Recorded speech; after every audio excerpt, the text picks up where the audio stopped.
إن الحمد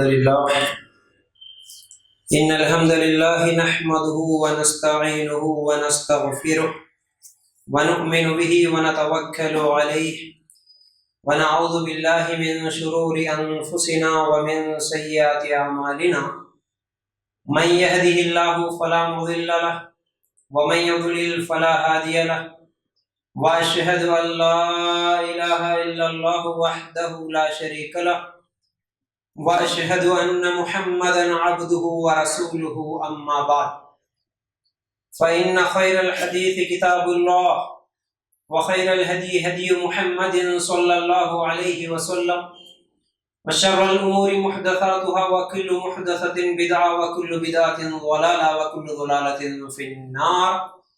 اللهم صل على محمد وعلى آل محمد كما صليت على إبراهيم وعلى آل إبراهيم إنك حميد مجيد. اللهم بارك على محمد وعلى آل محمد كما باركت على إبراهيم وعلى آل إبراهيم إنك حميد مجيد. وقال الله تبارك وتعالى في القرآن المجيد: يا أيها الذين آمنوا اتقوا الله حق تقاته ولا تموتن إلا وأنتم مسلمون. رب اشرح لي صدري ويسر لي أمري واحلل عقدة من لساني يفقهوا قولي. ہر قسم کی تعریف، حمد و ثنا، کبریائی اور بڑائی اس اللہ رب العزت کے لیے ہے جو تمام جہانوں کا پالنے والا رب ہے، اور اسی طرح اس کے آخری نبی محمد الرسول اللہ صلی اللہ علیہ وسلم پر بے شمار درود و سلام.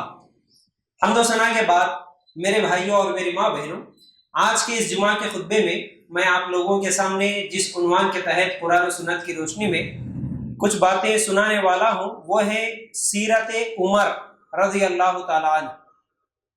عمر رضی اللہ تعالیٰ عنہ کے زندگی کے تعلق سے کچھ اہم باتیں میں آپ لوگوں کے سامنے رکھنے کی کوشش کروں گا. توجہ کے ساتھ سنیے، ہمارے لیے بڑی نصیحتیں ہیں. میرے بھائیوں، کیونکہ جمعہ کا وقت کم ہوتا ہے اس لیے کچھ اہم چیزیں ہی، اہم باتیں، اہم واقعات ہی میں آپ لوگوں کے سامنے رکھوں گا، ورنہ یہ تفصیلی گفتگو ہے. دیکھیے، نبی کریم صلی اللہ علیہ وسلم کے ولادت کے 13 سال بعد یا 10 سال بعد عمر رضی اللہ تعالیٰ عنہ کی پیدائش ہوتی ہے. یعنی اللہ کے رسول صلی اللہ علیہ وسلم سے 10 یا 12-13 سال کے چھوٹے ہیں عمر رضی اللہ تعالیٰ. اور عمر رضی اللہ تعالیٰ عنہ بھی قریشی تھے، اور اسی طرح عمر رضی اللہ تعالیٰ عنہ اونچے خط کے تھے، قوت والے تھے، گورے تھے، اور دور جاہلیت میں یعنی اسلام قبول کرنے سے پہلے شرک بھی کرتے تھے اور شراب بھی پیتے تھے. عمر رضی اللہ تعالیٰ عنہ، ان کے دل میں سب سے پہلے اسلام کی محبت، جب اللہ کے رسول صلی اللہ علیہ وسلم نے دعا کی تب اللہ تعالیٰ ان کے دل میں اسلام کی محبت ڈال دیا. جیسا کہ عمر رضی اللہ تعالیٰ عنہ کے تعلق سے اللہ کے رسول صلی اللہ علیہ وسلم نے دعا کی، دونوں کے تعلق سے، ایک عمر اور دوسرے ابو جہل کے تعلق سے اللہ کے رسول صلی اللہ علیہ وسلم نے دعا کی: اے اللہ، ان دونوں میں سے کسی ایک کو اسلام کی توفیق دے دے. تو الحمدللہ اللہ تعالیٰ نے عمر رضی اللہ تعالیٰ عنہ کو اسلام کی توفیق دے دی. پھر اس کے بعد عمر رضی اللہ تعالیٰ عنہ جب اسلام قبول کرے اس وقت نبوت کا 6واں سال تھا. یعنی اللہ کے رسول صلی اللہ علیہ وسلم نبوت کا جب اعلان کرے اس کے بعد 6 سال گزرنے کے بعد عمر رضی اللہ تعالیٰ عنہ اسلام قبول کرے. اور حمزہ رضی اللہ تعالیٰ عنہ کے 3 دن بعد، یعنی اللہ کے رسول صلی اللہ علیہ وسلم کے چاچا جو حمزہ تھے رضی اللہ تعالیٰ عنہ، ان کے اسلام قبول کرنے کے 3 دن بعد عمر رضی اللہ تعالیٰ عنہ بھی اسلام قبول کرے. اس وقت تقریباً 40 آدمی مسلمان تھے. 6 سال کے بعد 40 صحابی تھے. اس وقت عمر رضی اللہ تعالیٰ عنہ اسلام قبول کرے. اور اسلام قبول کرنے کے بعد جب ہجرت کا وقت آیا، صحابہ مکہ چھوڑ کے مدینہ جب جا رہے تھے، ہجرت کر رہے تھے، تو تمام صحابہ چھپ چھپ کے ہجرت کر رہے تھے، مدینہ جا رہے تھے. لیکن ایک صحابی ایسے تھے جو عمر رضی اللہ تعالیٰ عنہ تھے، وہ خانہ کعبہ میں گئے اور تیر، تلوار، کمان سب لٹکا کے خانہ کعبہ کے پاس جا کے اور اللہ کی عبادت کرنے کے بعد کعبے میں جا کے اعلان کرتے ہیں: اے لوگوں، میں عمر بن خطاب رضی اللہ تعالیٰ میں عمر ہوں اور میں ہجرت کرنے جا رہا ہوں، میں مکہ چھوڑ کے مدینہ جا رہا ہوں. اگر کسی کے پاس ہمت ہے مجھے روکنے کی تو آ کے مجھے روکنے کی کوشش کرے، اور اگر کوئی یہ چاہتا ہے کہ اس کی بیوی بیوہ بن جائے تو میرے سامنے آ کے مجھے روکنے کی کوشش کرے. اگر کوئی یہ چاہتا ہے کہ اس کی ماں، کسی کا بیٹا، اس کی ماں اس کے بچے کو گم کر دے تو وہ چاہے کہ میرے سامنے آئے اور مجھے روکنے کی کوشش کرے. اس طرح خانہ کعبہ میں ٹھہر کے اعلان کر کے میں جا رہا ہوں، کس کے پاس ہمت ہے آؤ مجھے روکو بول کے ہمت سے اعلان کر کے ہجرت کے لیے نکلے. یہ عمر رضی اللہ تعالیٰ عنہ تھے. پھر اسی طرح عمر رضی اللہ تعالیٰ عنہ جب اسلام قبول کرے، صحابہ اس وقت تک ڈرے ڈرے ہوئے تھے، چھپ چھپ کے عبادتیں کرتے تھے، چھپ چھپ کے نماز پڑھتے تھے. لیکن جب عمر رضی اللہ تعالیٰ عنہ اسلام قبول کرنے کے بعد کہتے ہیں اللہ کے رسول کیا ہم حق پر نہیں ہیں؟ اللہ کے رسول بولے ہاں ہم حق پر ہیں. تو پھر ہمیں ڈرنے کی کیا ضرورت ہے؟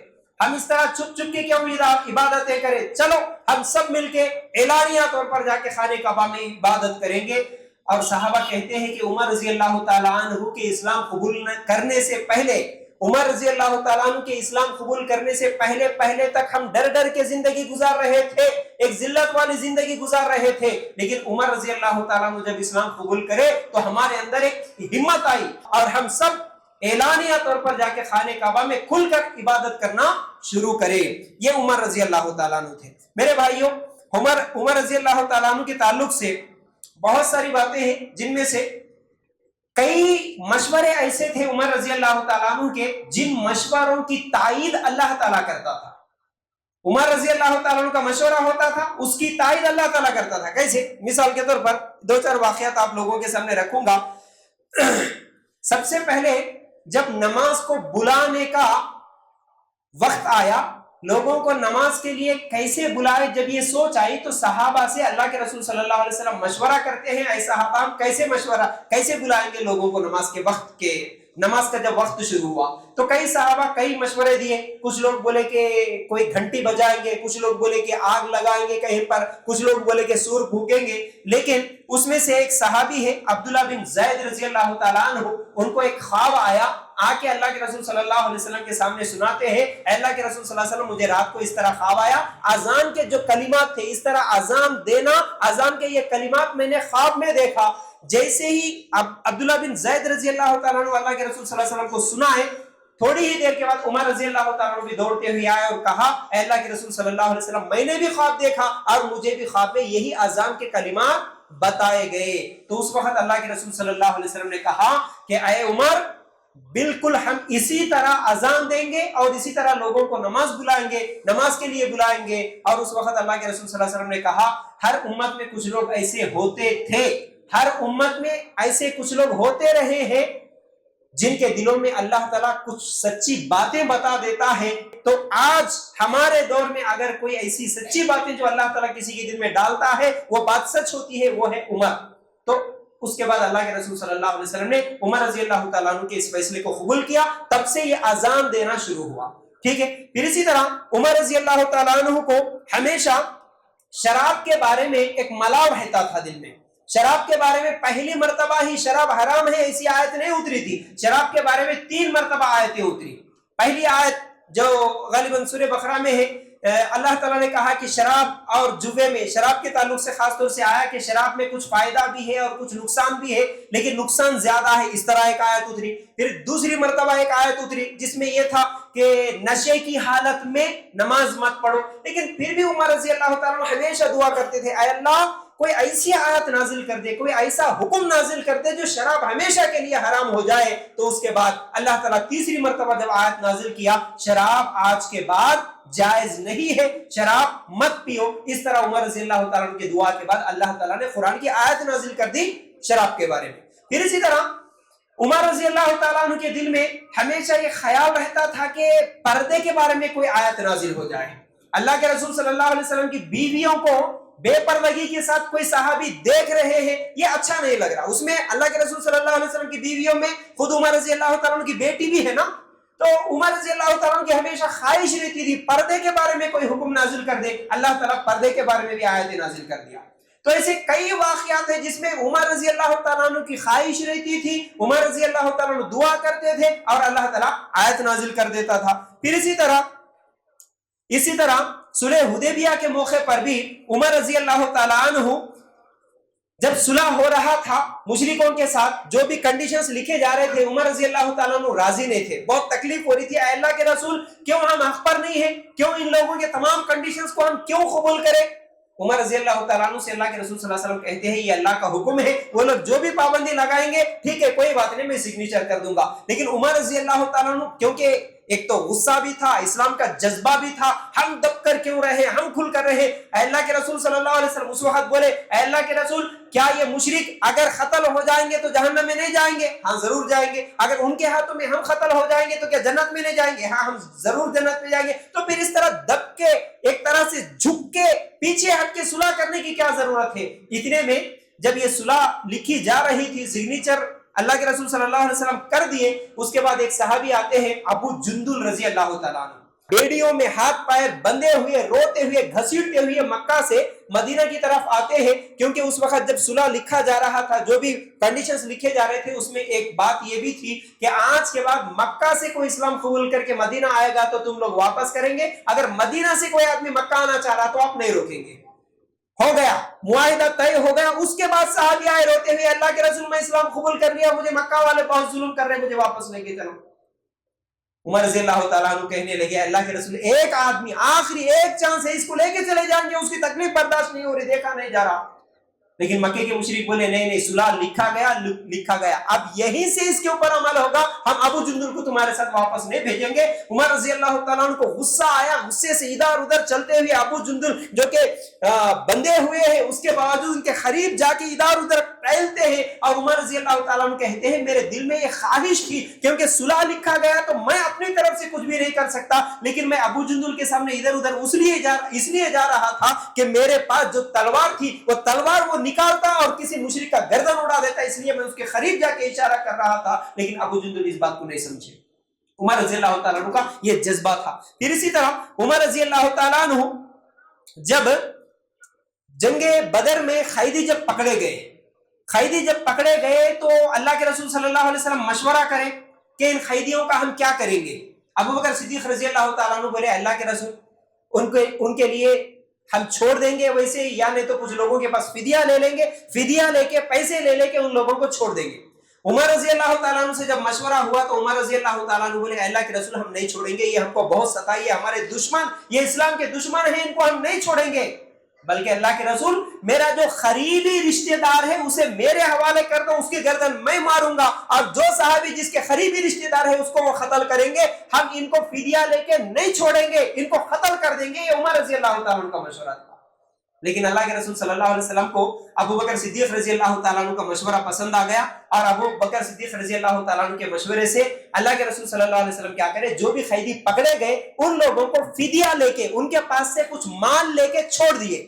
مال لے کے چھوڑ دینے کے بعد اللہ تعالیٰ سورہ انفال کی آیت اتارا، اس میں اللہ تعالیٰ کہتا ہے ما کان لنبی ان یکون له اسرى حتى یثخن فی الارض تریدون عرض الدنیا واللہ یرید الآخرہ واللہ عزیز الحکیم. نبی کے ہاتھ میں قیدی نہیں چاہیے جب تک کہ ملک میں اچھی خون ریزی کی جنگ نہ ہو جائے. تم تو دنیا کے مال چاہتے ہو اور اللہ کا ارادہ آخرت کا ہے، اور اللہ تعالیٰ با حکمت ہے، زور آور اور با حکمت ہے. یعنی ابو بکر صدیق رضی اللہ تعالیٰ عنہ کے مشورے کو قبول کر کے فدیہ لے کے چھوڑنے کے بعد اللہ تعالیٰ آیت نازل کر دیا، اے محمد صلی اللہ علیہ وسلم تم ایسا نہیں کرتے تو اچھا تھا، تم عمر رضی اللہ تعالیٰ عنہ کے مشورے پہ ان لوگوں کو قتل کر دیتے تو اچھا تھا. کیا تم دنیا کا مال چاہتے ہو؟ اللہ تعالیٰ عمر رضی اللہ تعالیٰ عنہ کے مشورے کی تائید کرتے ہوئے یہ آیت نازل کر دیا. جب مکہ فتح کرنے سے پہلے مکے کے مشرک بھی جب صلح توڑ دیے تھے، آپس میں ہم جنگ نہیں کریں گے آئندہ 10 سال تک، لیکن ان لوگوں نے قتل کر دیا، تو اس وقت ابو سفیان معافی مانگنے کے لیے آئے صحابہ کے پاس، اللہ کے رسول صلی اللہ علیہ وسلم کے پاس معافی مانگنے کے لیے آئے. ابو بکر صدیق رضی اللہ تعالیٰ عنہ کے پاس بھی گئے، اللہ کے رسول صلی اللہ علیہ وسلم کے پاس بھی گئے، عمر رضی اللہ تعالیٰ عنہ کے پاس بھی گئے، جب تک اسلام قبول نہیں کرے تھے ابو سفیان رضی اللہ تعالیٰ عنہ. لیکن جب عمر رضی اللہ تعالیٰ عنہ کے پاس جا کے دیکھو ہم سے غلطی ہو گئی، معاف کر دیجئے، جنگ کے لیے جب اللہ کے رسول صلی اللہ علیہ وسلم تیاری کر رہے تھے مکہ فتح کرنے کے لیے، تو اس وقت عمر رضی اللہ تعالیٰ عنہ بولے اے ابو سفیان اگر تم لوگوں سے جنگ کرنے کے لیے مجھے اکیلا آنا پڑے، میں اکیلا آ کے تم سے لڑوں گا، تم مجھ سے معافی مانگنے کے لیے آئے، نکلو یہاں سے دفاع. یعنی عمر رضی اللہ تعالیٰ عنہ کے دل میں اسلام کی ایسی محبت تھی، ایسے غیرت مند تھے، اسلام کے لیے ہمیشہ آگے بڑھ کر ہر چیز میں مشرکوں کے ساتھ بیزاری کا اعلان کرتے ہوئے عمر رضی اللہ تعالیٰ عنہ بڑی ہمت دی صحابہ کو۔ میرے بھائیو یہی وہ عمر رضی اللہ تعالیٰ عنہ ہے، اتنی ہمت والے، اتنے بہادر صحابی ہے۔ جب اللہ کے رسول صلی اللہ علیہ وسلم کا بھی انتقال ہوا، اس کے بعد ابو بکر صدیق رضی اللہ تعالیٰ عنہ کا دور آیا۔ ابو بکر صدیق رضی اللہ تعالیٰ عنہ انتقال سے پہلے مشورہ کرتے ہیں، کچھ صحابہ کو بلا کے، اے صحابہ میں میرے بعد عمر رضی اللہ تعالیٰ عنہ کو خلیفہ بنانا چاہتا ہوں، آپ کا کیا مشورہ ہے؟ تو صحابہ میں سے کئی صحابہ مشورہ دیے، چلیے بہت اچھی بات ہے۔ اس میں سے عبد الرحمن بن عوف رضی اللہ تعالیٰ عنہ مشورہ دیتے ہیں کہ ان کے اندر تھوڑی سی سختی ہے، بس ان کے اندر تھوڑی سی سختی ہے، لیکن باقی سب ٹھیک ہے۔ اس وقت ابو بکر صدیق رضی اللہ تعالیٰ عنہ کہتے ہیں ان کے اندر تھوڑی سی جو سختی ہے نا، ان کو جب ذمہ داری مل جائے گی وہ سختی بھی نرمی میں بدل جائے گی۔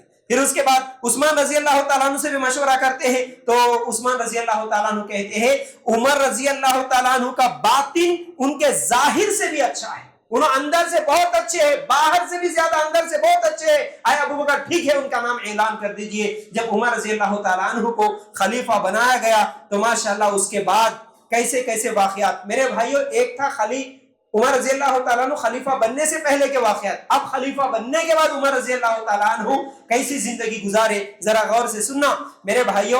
عمر رضی اللہ تعالیٰ عنہ ایک سادہ سیدھا زندگی گزارے ہیں، وہ مسلمانوں کے امیر المومنین بنے، اس کے باوجود بھی جب وہ جمعہ کا خطبہ دیتے تھے دیکھا گیا ان کے کپڑوں پر ایک مرتبہ 12 پیوند لگے ہوئے تھے، 12 پیوند لگے ہوئے تھے۔ جب عمر رضی اللہ تعالیٰ عنہ جیسے عام انسان زندگی گزارتا ہے ویسی ہی چیزیں کھاتے پیتے، الگ سے اپنے لیے کوئی پراپرٹی نہ جمع کے رکھے، الگ سے اپنے لیے میں امیر ہوں اس طرح کوئی الگ سے سواریاں، الگ سے گھر، الگ سے کپڑے کوئی نہیں پہنے، سادہ سیدھا زندگی عام عوام جیسے زندگی گزارتے ہیں ویسے زندگی گزارے۔ پھر اسی طرح عمر رضی اللہ تعالیٰ عنہ کے اندر تقوی اتنا تھا، اللہ کا ڈر اتنا تھا۔ ایک مرتبہ دوڑ لگا رہے، بھاگ رہے عمر رضی اللہ تعالیٰ عنہ اکیلے، راستے میں علی رضی اللہ تعالیٰ عنہ ملے، پوچھے اے عمر تم کہاں بھاگ رہے؟ تو بولے کہ صدقے کا ایک اونٹ گم ہو گیا ہے، صدقے کا اونٹ گم ہو گیا ہے، میں کیونکہ مسلمانوں کا ذمہ دار ہوں، اس اونٹ کو پکڑنا میری ذمہ داری ہے، اس کو ڈھونڈنے کے لیے میں باہر نکلا۔ اور عمر رضی اللہ تعالیٰ عنہ ہمیشہ راتوں کو گشت کرتے تھے، راتوں کو جا کے حالات معلوم کرتے تھے، مسلمانوں کے حالات کیا ہے، کیسے ہے، کون کیسے زندگی گزار رہا۔ اب ایسے واقعات تو ہم رات کے جو واقعات ہیں گشت کرنے کے کتنے واقعات ہم سنتے میرے بھائی سیرت میں۔ عمر رضی اللہ تعالیٰ عنہ ایک مرتبہ گشت کر رہے تھے تو ایک گھر سے رات کو عورت کی آواز آ رہی تھی، باہر ایک مرد ٹھہرا ہوا تھا، زچگی کی تکلیف کی آواز آ رہی تھی، اور عمر رضی اللہ تعالیٰ عنہ جا کے پوچھتے ہیں کیا ہوا؟ مرد کہتا ہے کہ میری بیوی ڈیلیوری کے لاسٹ ٹائم پہ ہے، بچے کی ولادت کا وقت ہے اور ولادت کے لیے ہمارے گھر میں کوئی بھی نہیں ہے۔ تو فوراً عمر رضی اللہ تعالیٰ عنہ جاتے ہیں اپنے گھر کو، جا کے اپنی بیوی سے کہتے ہیں بیگم چلو ایک بہترین موقع آیا خدمت کرنے کا، چلو ایک بہن ولادت کے زچگی کے آخری تکلیف میں ہے، چلو آ کے بچے کی ولادت میں مدد کرو۔ آئے عمر رضی اللہ تعالیٰ عنہ اپنی بیوی کو لے کے آئے، اور جا کے وہاں پر کیا ہے ان کی بیوی وہ ولادت کے جو بھی تکلیف ہے، جو بھی اس کا پروسیس ہوتا ہے وہ تمام چیزیں کر کے اس کے بعد جب بچہ پیدا ہوا، بچہ پیدا ہونے کے بعد اندر سے آواز دیتی ہے عمر رضی اللہ تعالیٰ عنہ کی بیوی اے امیر المومنین خوش ہو جاؤ اور اپنے بھائی کو مبارکباد دو۔ کون بھائی؟ جو ابھی اس عورت کا شوہر باہر ٹھہرا ہوا تھا، اس کو بول رہے تمہارے بھائی کو خوشخبری دے دو کہ ان کو لڑکا ہوا۔ جب بیوی اندر سے آواز دی اے امیر المومنین، تب تک اس آدمی کو نہیں معلوم تھا کہ یہ ہمارے خلیفہ امیر المومنین عمر رضی اللہ تعالیٰ عنہ، معلوم نہیں تھا، وہ سفر پہ تھے وہ لوگ۔ تو عمر رضی اللہ تعالیٰ عنہ ایسی خدمت کرتے تھے۔ عمر رضی اللہ تعالیٰ عنہ روزانہ رات کو جاتے ایک بوڑھی کے گھر میں خدمت کر کے آتے، کھانا بنا کے، گھر کی صفائی کر کے، پانی پلا کے، ہر چیز ہر کام کر کے آتے۔ بعد میں ابو طلحہ بن عبید اللہ رضی اللہ تعالیٰ عنہ غالباً جا کے پوچھتے ہیں، تو جب بولتی ہے وہ بوڑھی آج تک وہ کون ہے مجھے نہیں معلوم بیٹا، کتنی مرتبہ میں پوچھی نام تک نہیں بتایا۔ عبید اللہ طلحہ بن عبید اللہ رضی اللہ تعالیٰ عنہ حیران پریشان ہوتے ہیں، بوڑھی ماں سے کہتے ہیں کہ تجھے معلوم ہے آج تک تیری خدمت کرنے والے ہمارے خلیفہ امیر المومنین عمر رضی اللہ تعالیٰ عنہ۔ میرے بھائی ایسے کتنے واقعات ہم سنتے ہیں، ہمیشہ رعایا کا فکر، لوگ کیسی زندگی گزار رہے ہیں ان کو دیکھنا، ان کے حالات معلوم کرنا، یہی فکر ہوتی تھی عمر رضی اللہ تعالیٰ عنہ کی۔ پھر اسی طرح میرے بھائیوں عمر رضی اللہ تعالیٰ عنہ ایک مرتبہ سوال کرتے ہیں حذیفہ بن یمان رضی اللہ تعالیٰ عنہ سے، ذرا غور سے سننا اس واقعے کو، دیکھو میرے بھائیوں خاص طور سے ذمہ داروں کے لیے تو بڑی نصیحت ہے عمر رضی اللہ تعالیٰ عنہ کی سیرت میں. میرے بھائیوں وہ بھی ایک ذمہ دار بنے, لیکن ذمہ دار بننے کے بعد ان کی حالت کیا ہے. دیکھو کیا سوال کر رہے حذیفہ بن یمان رضی اللہ تعالیٰ عنہ سے سوال کر رہے, اے حذیفہ تم بتاؤ اللہ کے رسول صلی اللہ علیہ وسلم جو منافقین کے نام تم کو بتائے تھے وہ نام کیا ہے مجھے بتاؤ. کیوں سوال کر رہے تھے معلوم ہے؟ اللہ کے رسول صلی اللہ علیہ وسلم صرف ایک صحابی حذیفہ رضی اللہ تعالیٰ عنہ کو ایک دن بتائے تھے, اے حذیفہ فلاں آدمی منافق ہے, فلاں منافق ہے, فلاں منافق ہے, فلاں منافق ہے. جب سے عمر رضی اللہ تعالیٰ عنہ کی خواہش ہو رہی تھی کون منافق ہے اس کا میں نام معلوم کروں, بار بار پوچھتے تھے, اے حذیفہ بتاؤ کون منافق ہے. حذیفہ رضی اللہ تعالیٰ عنہ بولے نہیں, اللہ کے رسول منع کرے اس لیے میں نہیں بتا سکتا. ایک دن بولے عمر رضی اللہ تعالیٰ عنہ, اے حذیفہ میں اس لیے نہیں پوچھ رہا ہوں کہ کون کون منافق ہے معلوم کر لوں. جیسا کہ ہم لوگ ہوتے نا بھائی, کون کون کیا کیا غلطیاں کرا, اس کی غلطیاں معلوم ہے تو اس کا مذاق اڑانے کا اور اس کی غیبت کرنے کا ایک اچھا موقع مل جاتا, ارے انہیں فلاں آدمی ہے. لیکن عمر رضی اللہ تعالیٰ عنہ کیا بول رہے, اے حذیفہ میں اس لیے نہیں پوچھ رہا ہوں کہ وہ کون ہے معلوم کر لوں, میں اس لیے پوچھ رہا ہوں کہ ان منافقین کے ناموں میں میرا نام تو نہیں ہے, یہ ڈر ہے مجھے. کیا ہے جی؟ منافقین کے لسٹ میں میرا نام تو نہیں لیا اللہ کے رسول, مجھے ڈر ہے کہیں میں منافق تو نہیں ہوں. یہ ڈر تھا کس کو؟ خلیفہ عمر رضی اللہ تعالیٰ عنہ, مسلمانوں کے خلیفہ امیر المومنین کو ڈر تھا کہیں میں منافق تو نہیں ہو گیا. بلکہ روایت میں آتا ہے اللہ کے رسول صلی اللہ علیہ وسلم منافقین کی جنازے کی نماز نہیں پڑھاتے تھے نا. ہاں یہ بھی ایک واقعہ ہے, سنو ذرا یہاں رک کے, وہ واقعہ میں بھول گیا بتا رہا ہوں. منافقین کا سردار عبداللہ بن ابی, جب اس کا انتقال ہوا ان کا بیٹا آیا, اللہ کے رسول خمیس دو میرے ابا کی نماز پڑھاؤ. اللہ کے رسول صلی اللہ علیہ وسلم نماز پڑھانے کے لیے جا رہے تھے, اس وقت بھی عمر رضی اللہ تعالیٰ عنہ روکے, اللہ کے رسول یہ منافقین کا سردار ہے, یہ کتنی تکلیف دیا تمہارے کو, جگہ جگہ ہر وقت تمہارے کو تکلیف ہی تکلیف, تمام صحابہ کو تکلیف دینے والا یہ منافق, یہ مر گیا تو تم کیوں جا رہے اس کی جنازے کی نماز پڑھانے کے لیے. اللہ کے رسول بولے اے عمر میں اس کے لیے 70 مرتبہ بھی اگر توبہ کرے تو اس کی مغفرت ہو سکتی ہے, تو میں جا کے اس کی مغفرت کروں گا. اللہ کے رسول گئے اور جا کے اس کی جنازے کی نماز پڑھائے. اللہ تعالیٰ اس کے بعد سورہ توبہ کی آیت نازل کر دیا, بولا آج کے بعد کسی منافق کی نماز نہیں پڑھانا.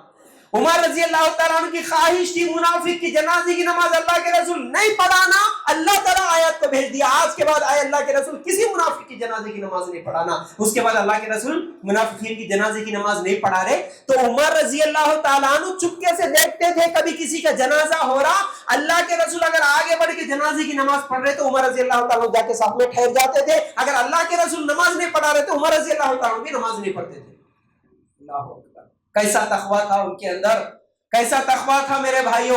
تو حذیفہ رضی اللہ تعالیٰ عنہ سے پوچھ رہے میرا نام بھی منافقین میں تو نہیں ہے کیا, یہ پوچھنے کے لیے میں ڈر رہا ہوں, حذیفہ مجھے بتاؤ. میرے بھائیوں اب یہاں میں مثال دے کے سمجھاتا ہوں, جس کے گھر میں سونا چاندی پیسہ ہوتا اس کو ڈر رہتا نا کہ کوئی چور آئے گا, کوئی چوری کر کے لے جائے گا. اور جس کے گھر میں پیسہ ہی نہیں ہے, جو فٹ پاتھ پہ سوتا, بھیکاری بھیک مانگ کے سو گیا, اس کو کس چیز کا ڈر, میرے پاس ہے کیا, کون لوٹ کے لے کے جاتا. جس کے پاس ہے اس کو ڈر ہوتا. اسی طرح جس کے دل میں ایمان ہے اس کو ہمیشہ ڈر ہوتا میرا ایمان کہیں ختم تو نہیں ہو گیا, خراب تو نہیں ہو گیا, اس لیے وہ ڈرتے تھے کہیں میں منافق تو نہیں ہو گیا. جس کے دل میں ایمان ہی نہیں ہے انہیں بے فکر میں جنتی, میں جنت میں نہیں گئے تو کون جاتا مول صاحب, میں فلاں جماعت کا, میں فلاں اس کا, میں فلاں اس کا ہوں, میں جنتی سمجھ لیے. اللہ کے رسول کے صحابہ جنتی نہیں سمجھے, اپنے آپ کو ڈرتے رہتے تھے. میرے بھائیوں یاد رکھو اسی طرح عمر رضی اللہ تعالیٰ عنہ کے کیا کیا فضائل. میرے بھائی اللہ کے رسول صلی اللہ علیہ وسلم جب معراج کی رات جا کے آئے نا, آنے کے بعد کیا بولے, میں جنت میں ایک موتیوں والا محل دیکھا اور اس گھر کے سامنے ایک حور کو وضو بناتے ہوئے بھی دیکھا. اتنا خوبصورت محل ہے, جا کے اندر جا کے دیکھ کر آؤں, خواہش ہوئی. میں جبرائیل علیہ السلام سے پوچھا ہے جبرائیل یہ کس کا محل ہے, اس وقت جبرائیل نے بتایا اے اللہ کے رسول یہ عمر رضی اللہ تعالیٰ عنہ کا گھر ہے, جنت کا گھر دیکھے اللہ کے رسول صلی اللہ علیہ وسلم. خواہش ہوئی اندر جا کے دیکھوں, لیکن عمر رضی اللہ تعالیٰ عنہ سے کہتے ہیں آنے کے بعد اے عمر میری خواہش تو تھی جنت میں تیرے محل کو جا کے دیکھ کر, اندر جا کے دیکھ کر آؤں, لیکن تیری غیرت یاد آ گئی. اگر میں تیری اجازت کے بغیر تیرے گھر میں چلے گیا, تجھے اگر تکلیف ہو گئی, یہ میں مناسب نہیں سمجھا, اس لیے واپس آ گیا. عمر رضی اللہ تعالیٰ عنہ کی آنکھوں سے آنسو نکلے, رونے لگے. اے اللہ کے رسول, تم میرے گھر میں جانے کے لیے میری اجازت کی کیا ضرورت؟ اگر تم مجھے پوچھے بغیر جا کے دیکھنے کے آتے تو میرے گھر میں اور 4 چاند لگ جاتے. اللہ کے رسول صلی اللہ علیہ وسلم جنت کی گارنٹی نہیں ہوئی, جنت کا گھر بھی دیکھ کے آئے عمر رضی اللہ تعالیٰ. اسی طرح ایک مرتبہ عمر رضی اللہ تعالیٰ عنہ کا ہاتھ پکڑے اللہ کے رسول صلی اللہ علیہ وسلم, اور ابو بکر صدیق رضی اللہ تعالیٰ عنہ کا ہاتھ پکڑے. دونوں کا ہاتھ پکڑ کے بولے, اے لوگو, ہم جنت میں بھی اسی طرح ہوں گے. دونوں کا ہاتھ پکڑ کے اللہ کے رسول صلی اللہ علیہ وسلم بولے, ابو بکر اور عمر دونوں کا ہاتھ پکڑ کے بولے, ہم جنت میں بھی اسی طرح ہوں گے. کتنے خوش نصیب صحابی ہے وہ جن کو اللہ کے رسول نے یہ بشارت دی ہوگی جنت میں بھی ہم اسی طرح ہوں گے. میرے بھائیوں, یہ عمر رضی اللہ تعالیٰ عنہ کے فضائل ہے. پھر اسی طرح عمر رضی اللہ تعالیٰ عنہ کے تعلق سے اللہ کے رسول صلی اللہ علیہ وسلم نے کیا کہا تھا؟ عمر جس راستے سے چلتا ہے اس راستے سے شیطان بھی بھاگ جاتا ہے, شیطان بھی بھاگ جاتا ہے. اور اسی طرح ایک مرتبہ شام کی طرف گئے عمر رضی اللہ تعالیٰ عنہ, گدھے پر سوار ہو کے گئے. راستے میں ابو عبیدہ رضی اللہ تعالیٰ عنہ ملے اور کہنے لگے ملک شام میں داخل ہونے سے پہلے, اے عمر, اے امیر المومنین, تم آ رہے, یہاں کے بڑے بڑے سردار تم سے ملنے والے ہیں, تم کو دیکھنے کے لیے آ رہے, اور تم گدھے پہ سوار ہو کے آ رہے, اچھا نہیں لگ رہا, اچھا نہیں لگ رہا مجھے. اس وقت عمر رضی اللہ تعالیٰ عنہ کہنے لگے, اے ابو عبیدہ, عزت اللہ تعالیٰ ہمیں اسلام کی وجہ سے دیا, تم اسلام کے علاوہ کسی اور چیز میں اگر عزت تلاش کرو تم ذلیل ہو جاؤ گے. کیا بولے؟ اسلام کی وجہ سے. ایک مرتبہ ایسے ہی سوچتے ہوئے بیٹھ گئے, اپنے آپ سے باتیں کر رہے, بڑے بڑے کیا مال کا ڈھیر جب آیا, مال کے ڈھیر کے سامنے ٹھہر کے عمر رضی اللہ تعالیٰ عنہ اپنے آپ سے بات کر رہے تھے. اتنا بڑا مال کا ڈھیر, اے عمر, تو کیا تھا؟ لکڑی لے کے جانوروں کے پیچھے, بکریوں کے پیچھے, اونٹوں کے پیچھے بھاگنے والا, اونٹوں کا چرواہا تھا. لیکن آج اللہ تجھے اسلام کی وجہ سے مسلمانوں کا خلیفہ بنایا, امیر المومنین بنا, اسلام کی وجہ سے تجھے عزت ملی. اگر اسلام نہیں ہوتا, اسلام تو قبول نہیں کرتا, تو یہ عزت نہیں ملتی. تو ابو عبیدہ رضی اللہ تعالیٰ عنہ سے کیا بول رہے؟ اسلام, میں گدھے پہ آ رہوں کیا, میں گھوڑے پہ آ رہوں کیا, اس میں نہیں ہے اصل عزت. اسلام کی وجہ سے اللہ تعالیٰ ہمیں عزت دیا ہے. ابو عبیدہ اس چیز کو اچھی طرح یاد رکھو. بولے میرے بھائیوں, اسی طرح جب بیت المقدس فتح ہوا, عیسائی پادری چابی دینے کے لیے عمر رضی اللہ تعالیٰ عنہ کو بلائے. اس وقت بھی جب جا رہے تھے تو کیا حالت تھی؟ عمر رضی اللہ تعالیٰ عنہ جیسے مدینہ سے نکلے, غلام کو لے کر اونٹ پر نکلے, اور اس وقت کیا بولے؟ 5 کلومیٹر, مثال کے طور پر 90 کلومیٹر کا سفر ہے, 5 کلومیٹر, اے غلام تم سواری پہ بیٹھو گے اور اس اونٹ کی نکیل رسی میں پکڑ کے چلوں گا, اس کے بعد ایک 5 کلومیٹر میں بیٹھوں گا, تم رسی پکڑ کے چلنا. اس طرح طے کر کے نکلے. جیسے ہی وہاں پر بیت المقدس کو فتح کرنے کے لیے قریب پہنچے, اس وقت باری غلام کی آئی اوپر بیٹھنے کی, اور باری رسی پکڑ کے چلنے کی عمر رضی اللہ تعالیٰ عنہ کی آئی. غلام بولا, امیر المومنین, بڑے بڑے عیسائی پادری تم سے ملنے کے لیے انتظار کر رہے, اور اگر ہم لوگ اس حالت میں داخل ہو گئے کہ میں اوپر بیٹھا ہوا ہوں اور آپ نیچے رسی پکڑ کے چل رہے, اونٹ کی نکل پکڑ کے چل رہی ہے, اچھا نہیں لگ رہا, آپ میری باری میں خوشی سے دے دوں گا, آپ اوپر بیٹھو, میں نیچے رسی پکڑ کے چلوں گا. عمر رضی اللہ تعالیٰ عنہ کہا کہ نہیں نہیں نہیں نہیں, ایسا نہیں ہو سکتا, جو ہماری بات طے ہوئی اسی طرح ہوگی. اور بیت المقدس کو فتح کرنے کے لیے گئے, عیسائی پادری سب کے سب انتظار کر رہے تھے, دیکھ رہے تھے سب لوگ. اس وقت عمر رضی اللہ تعالیٰ عنہ اونٹ کی نکیل پکڑ کے چل رہے, غلام اوپر بیٹھا ہوا تھا. اس وقت بھی جسم پہ جو کپڑے پہن کے رکھے تھے اس کے اوپر بھی 8 یا 10 پیوند لگے ہوئے تھے. ایسی حالت میں جا کے اللہ عمر رضی اللہ تعالیٰ عنہ بیت المقدس کی فتح کرے. میرے بھائیوں, یہ عمر رضی اللہ تعالیٰ عنہ ہے. اور اسی طرح عمر رضی اللہ تعالیٰ عنہ ہمیشہ اپنے ہاتھ کو کبھی کبھی آگ پہ رکھتے تھے, انگار پہ رکھتے تھے, اور تھوڑی دیر کے بعد نکال لیتے تھے, اور کہتے تھے, اے عمر, تو دنیا کی آگ کو برداشت نہیں کر سکتا, تو جہنم کی آگ کو کیسے برداشت کرے گا؟ تو جہنم کی آگ کو کیسا برداشت کرے گا؟ اپنے آپ کو جلا کے ہاتھ رکھ کے دیکھتے تھے. یہ ڈر تھا, یہ تقویٰ تھا ان کا. پھر اسی طرح عمر رضی اللہ تعالیٰ عنہ کہا کرتے تھے, اگر کل قیامت کے دن یہ اعلان ہو جائے تم سب کے سب جنتی سوائے ایک کے, اس وقت بھی میں ڈروں گا کہ کہیں وہ ایک آدمی جہنمی میں تو نہیں ہوں.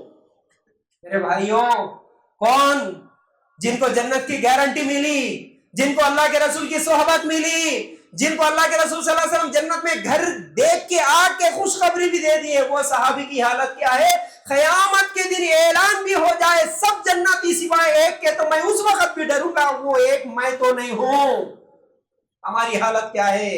ہم نماز پڑھے تو بھی جنتی، نہیں پڑھے تو بھی جنتی، حلال کھائے تو بھی جنتی، حرام کھائے تو بھی جنتی۔ میرے بھائیو یاد رکھو، یہ عمر رضی اللہ تعالیٰ عنہ کے واقعات سے ہم کو سبق لینا ہے۔ اتنے جو بہادر صحابی ہیں، اتنے بہادر صحابی ہیں، لیکن حالت کیا ہے میرے بھائیو؟ جب اللہ کے رسول صلی اللہ علیہ وسلم کے انتقال کا آخری وقت آیا، عمر رضی اللہ تعالیٰ عنہ کو، کیونکہ اللہ کے رسول صلی اللہ علیہ وسلم سے محبت بھی بہت زیادہ تھی، اللہ کے رسول صلی اللہ علیہ وسلم کا جب انتقال ہوا تو اس بات کو برداشت ہی نہیں کر سک رہے تھے۔ سوچ ان کے گمان میں بھی نہیں تھا کہ اللہ کے رسول صلی اللہ علیہ وسلم کا انتقال ہو سکتا ہے۔ باہر تلوار لے کے ٹھہرے اور کیا بول رہے تھے کہ جو بھی بولیں گا اللہ کے رسول صلی اللہ علیہ وسلم کا انتقال ہو گیا، میں اس کی گردن اڑا دوں گا۔ کیوں؟ محبت تھی، یہ بات برداشت نہیں ہو رہی تھی کہ کیسے اللہ کے رسول صلی اللہ علیہ وسلم کا انتقال ہو سکتا ہے، یہ میرے نبی ہے۔ جیسے موسیٰ علیہ السلام گئے تھے پہاڑ پر، کوہ طور پر، اسی طرح میرے نبی بھی گئے، کچھ دنوں کے لیے گئے، شاید کچھ وقت کے لیے گئے، واپس آئیں گے، اسی گمان میں تھے، یہی بول رہے تھے کوئی بولے گا اس کی گردن اڑا دوں گا۔ لیکن جب ابوبکر صدیق رضی اللہ تعالیٰ، کیونکہ عمر رضی اللہ تعالیٰ کو سمجھانے کی اس وقت ہمت بھی کسی کی نہیں تھی، اللہ کے رسول صلی اللہ علیہ وسلم کی لاش گھر میں ہے، کوئی صحابی سب کے سب غم میں ہے، تکلیف میں ہے، اس وقت کون سمجھائے؟ لیکن ابوبکر صدیق رضی اللہ تعالیٰ جب آئے، اس کے بعد قرآن کی آیت سورہ آل عمران کی جب تلاوت کرے، اس وقت عمر رضی اللہ تعالیٰ کو یہ محسوس ہوا کہ یہ آیت تو کئی دن پہلے ہی نازل ہوئی، نبی کو بھی موت آ سکتی ہے، لیکن میں بھول چکا اس وقت، میں یقین ہی نہیں کر پا رہا تھا۔ لیکن جب یہ قرآن کی آیت سنا تو اس وقت مجھے یقین ہو گیا کہ ہاں میرے نبی محمد صلی اللہ علیہ وسلم کا بھی انتقال ہو گیا ہے۔ اس وقت میرے پیروں میں وہ طاقت نہیں ہے کہ میرے جسم کو اٹھا سکے، میں دیوار سے ٹیک لگا دیا اور میں وہیں پر گر پڑا۔ یہ عمر رضی اللہ تعالیٰ عنہ اتنے بہادر ہونے کے باوجود بھی اللہ کے رسول صلی اللہ علیہ وسلم کے انتقال کو وہ برداشت نہیں کر رہے تھے۔ میرے بھائیوں، عمر رضی اللہ تعالیٰ عنہ، اب ان کا آخری واقعہ، کیونکہ دیکھتے ہی دیکھتے وقت ختم ہو گیا۔ میرے بھائیوں یاد رکھو، جب عمر رضی اللہ تعالیٰ عنہ فجر کی نماز پڑھا رہے تھے، ایک منافق ابو لولو جو اپنے کپڑوں کے اندر تلوار چھپا کے آیا اور ایک فیصلے میں وہ عمر رضی اللہ تعالیٰ عنہ کے فیصلے سے راضی نہیں تھا، دشمنی بٹھا کے آیا، حسد بٹھا لے کے آیا تھا۔ فجر کی نماز پڑھا رہے تھے، عمر رضی اللہ تعالیٰ عنہ پیچھے سے وار کر دیتا ہے پیٹ میں، اور اس کے بعد صحابہ روکنے کے لیے کوشش کرتے ہیں، کئی صحابہ زخمی بھی ہو جاتے ہیں اور کئی صحابہ شہید بھی ہو جاتے ہیں۔ ایسی حالت میں بھی میرے بھائیوں تصور کر کے دیکھو، ایسی حالت میں بھی عمر رضی اللہ تعالیٰ عنہ جیسے ہی خنجر کا، تلوار کا وار لگا پیٹ میں، فوراً اپنے پیچھے جو صحابی تھے پیچھے سے ہاتھ پکڑ کے، غالباً عبد الرحمن بن عوف رضی اللہ تعالیٰ عنہ تھے، ان کو آگے بڑھاتے ہیں اور وہیں پر منبر پہ گر جاتے ہیں عمر رضی اللہ تعالیٰ عنہ۔ ایسی حالت میں بھی نماز نہیں رکی ہے۔ جلدی جلدی عبد الرحمن بن عوف رضی اللہ تعالیٰ عنہ آگے بڑھائے، جلدی جلدی مختصر کر کے نماز پڑھا دیے۔ عمر رضی اللہ تعالیٰ عنہ کی اسی زخمی حالت میں گھر کو لے جاتے ہیں، بے ہوش ہو کے گر گئے۔ حالت یہ تھی کہ اگر منہ میں دودھ ڈالتے تو پیٹ کی انتڑیاں باہر نکلی ہوئی تھی، پیٹ کی انتڑیوں سے دودھ باہر نکل رہا ہے، منہ میں پانی پلاتے تو پیٹ کی انتڑیوں سے باہر نکل رہا ہے۔ جب ہوش آیا تو سب سے پہلے سوال کرتے ہیں، اے لوگوں، میں نماز پڑھا رہا تھا، کیا میری نماز مکمل ہوئی؟ اگر نہیں ہوئی تو مجھے اٹھ کھڑا کر دو، میں نماز پہلے پڑھوں گا۔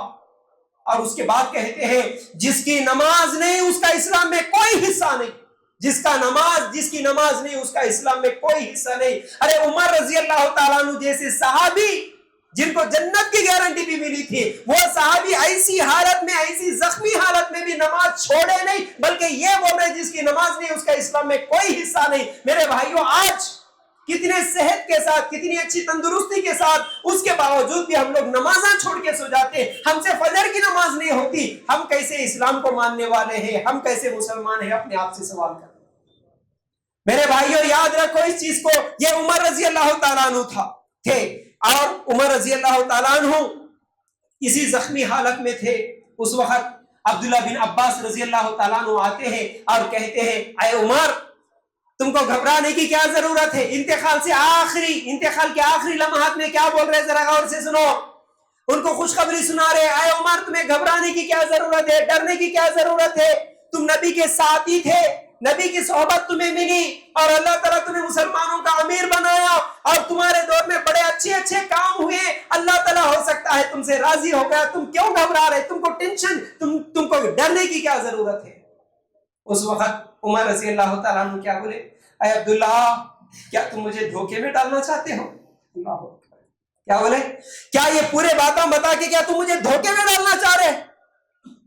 اگر اللہ تعالیٰ مجھے اسلام قبول کرنے کی توفیق دیا تو یہ اللہ تعالیٰ کی مہربانی تھی، میری کیا اس کے اندر کوشش تھی، کیا طاقت تھی، میری فضیلت کیا ہے، اللہ توفیق دیا، اللہ چن لیا تو میں اسلام قبول کر لیا، اور میرے دور میں اگر کوئی اچھے کام ہوئے ہیں تو وہ بھی اللہ کی توفیق سے ہوئے ہیں، میں کیا کرا، تم میرے کو یہ سب خوشخبریاں سنا کے تم مجھے دھوکے میں ڈالنا چاہتے ہو۔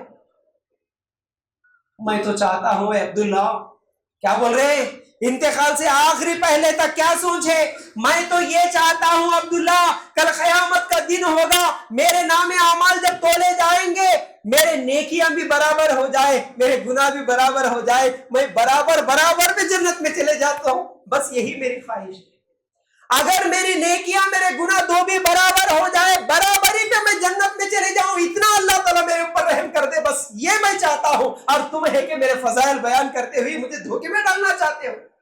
ہم کیا سمجھتے جی، نمازاں بہت پڑھ لیے، منصاب روزے اتنے رکھ لیے، توحید پرست تھے، تم بھی جنتی، یہ ہم سمجھتے، لیکن عمر رضی اللہ تعالیٰ عنہ کی یہ سوچ نہیں تھی میرے بھائیوں، یہ ڈرتے تھے، انتقال کے آخری سانس تک یہ ڈر تھا ان کو، اللہ کسی نہ کسی حال میں مجھے جنت میں داخل کرا دے، برابر پہ ہی صحیح اللہ تعالیٰ مجھے جنت دے دے۔ تو میرے بھائیوں یہ چند باتیں تھی عمر رضی اللہ تعالیٰ عنہ کے تعلق سے، اور جب ان کا انتقال ہوا، عبداللہ ابن مسعود رضی اللہ تعالیٰ عنہ کہتے ہیں عمر رضی اللہ تعالیٰ عنہ کی موت کو دنیا کی ہر چیز نے محسوس کیا ہوگا، بلکہ کانٹے دار درخت کو بھی ان کی تکلیف ہوئی ہوگی، کانٹے دار درخت کو بھی یہ تکلیف محسوس ہوئی ہوگی عمر رضی اللہ تعالیٰ عنہ کی انتقال کی۔ عبداللہ ابن عباس رضی اللہ تعالیٰ عنہ کہتے ہیں کہ عمر رضی اللہ تعالیٰ عنہ کا جب انتقال ہوا، لوگ ایسے رو رہے تھے جیسے ان کے سگے بیٹوں کا انتقال ہوا، سگے بیٹوں کا انتقال ہوا۔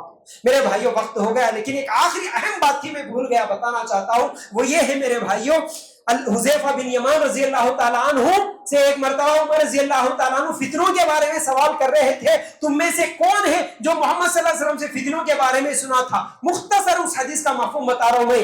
حذیفہ رضی اللہ تعالیٰ عنہ کہتے ہیں اے عمر میں فتنوں کے بارے میں سنا، لیکن جو فتنے ہمارے بعد آنے والے ہیں ان فتنوں میں سے بڑے خطرناک فتنے آنے والے ہیں، لیکن اے عمر اس فتنے سے تم محفوظ رہیں گے، اس فتنے سے تم محفوظ رہیں گے، میں سنا اللہ کے رسول سے۔ حذیفہ بن یمان رضی اللہ تعالیٰ عنہ کہنے لگے ایک دروازہ ہے، وہ دروازہ آڑ ہے، اس دروازے کے آگے فتنے ہیں، لیکن وہ تمہارے دور میں نہیں آئیں گے، تم کو اس کا کوئی نقصان نہیں ہوگا۔ عمر رضی اللہ تعالیٰ عنہ سوال کرے تو وہ جو دروازہ آڑ میں ہے اس دروازے کو کھولا جائے گا یا توڑ دیا جائے گا؟ حذیفہ بن یمان رضی اللہ تعالیٰ عنہ کہنے لگے میں اللہ کے رسول سے سنا اس دروازے کو توڑ دیا جائے گا۔ اللہ کے رسول بولے اس دروازے کو توڑ دیا جائے گا۔ عمر رضی اللہ تعالیٰ عنہ کہنے لگے اگر دروازہ کھلتا تو ہو سکتا بند بھی کر سکتے تھے، لیکن جب دروازہ توڑ دیا جائے گا تو اب بند نہیں ہوگا، فتنے آنے ہی والے ہیں۔ بعد میں لوگوں نے سوال کیا، حذیفہ رضی اللہ تعالیٰ عنہ کہتے ہیں یہ دروازہ کون تھے؟ یہ دروازہ خود عمر رضی اللہ تعالیٰ عنہ تھے، اور عمر رضی اللہ تعالیٰ عنہ کو بھی یہ بات معلوم تھی کہ میں ہی وہ دروازہ ہوں، اور توڑ دیا جائے گا کا مطلب عمر رضی اللہ تعالیٰ عنہ کو شہید کر دیا جائے گا، اس کے بعد ہی پھر فتنے آئیں گے۔ میرے بھائیوں یہ حدیث سچ ثابت ہوئی، جب سے عمر رضی اللہ تعالیٰ عنہ شہید ہوئے تب سے ہی پھر اسلام میں فتنے شروع ہو گئے۔ تو بہرحال یہ تھا مختصر عمر رضی اللہ تعالیٰ عنہ کی زندگی کے کچھ اہم واقعات، امید کرتا ہوں باتیں سمجھ میں آ گئی ہوں گی۔ اللہ تعالیٰ سے دعا ہے اللہ ہمیں کہنے سننے سے زیادہ عمل کی توفیق عطا فرمائے، آمین یا رب العالمین۔ وآخر الدعوانا